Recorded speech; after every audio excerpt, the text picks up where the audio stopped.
Le prix de l'ombre, dans un quartier oublié du monde, là où les rues sont poussiéreuses et les rêves souvent brisés, vivait un jeune homme nommé David. Il n'était pas né mauvais, au contraire. Il avait des yeux pleins d'espoir et un sourire capable d'éclairer les journées les plus sombres. Mais la vie, parfois a ses manières cruelles de détourner les destins. David grandissait dans un environnement où la violence était presque normale. Les cris, les disputes, les coups, tout cela faisait partie du décor. Il avait appris très tôt à se taire, à encaisser, à survivre. Mais au fond de lui, il portait une fatigue invisible, une douleur silencieuse. Un jour, alors qu'il traînait avec des amis plus âgés, quelqu'un lui tendit un petit sachet. Essaie, ça va te faire oublier, lui dit-on.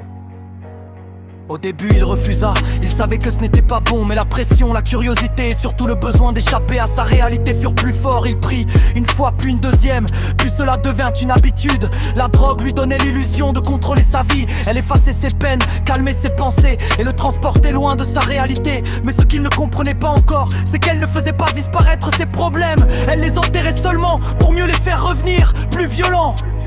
Petit à petit, David changea. Son regard devint vide, son sourire disparut. Il commença à mentir, à voler même à ses proches. Ce qui comptait avant, sa famille, ses rêves, sa dignité, ne signifiait plus rien face au besoin de consommer. Et avec la drogue, la violence entra dans sa vie comme une tempête. Un soir, sous l'effet de substances, une dispute éclata entre lui et un autre jeune. Les mots devinrent des cris, les cris devinrent des coups. David, qui autrefois fuyait les conflits, devint lui-même violent. Il ne reconnaissait plus ses propres gestes, comme si quelqu'un d'autre contrôlait son corps. Ce soir-là, il blessa gravement quelqu'un. Le silence qui suivit fut plus lourd que tous les bruits du monde. La réalité le frappa de plein fouet. Ce n'était plus un jeu. Ce n'était plus une fuite. C'était devenu une destruction.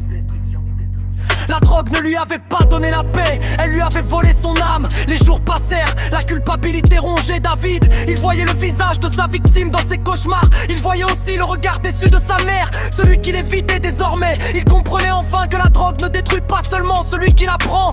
Elle détruit tout autour, les familles, les relations, les vies.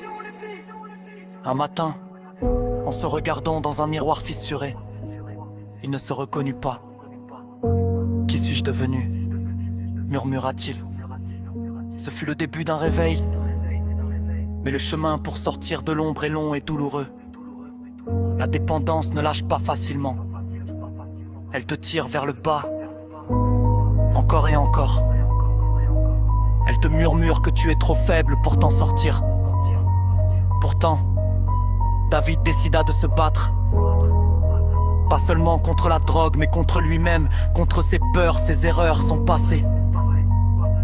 Il comprit une chose essentielle. La drogue promet l'oubli, mais elle apporte la destruction. Elle transforme l'homme en étranger, en prisonnier de ses propres faiblesses. Et la violence tel engendre ne laisse derrière elle que des blessures, visibles ou invisibles. David n'était pas un héros, juste un homme qui avait chuté et qui essayait de se relever. Morale: la drogue ne guérit rien, elle cache la douleur pour mieux la multiplier. Et souvent elle transforme la souffrance intérieure en violence extérieure. Mais même dans l'obscurité la plus profonde, il reste toujours une possibilité de choisir la lumière.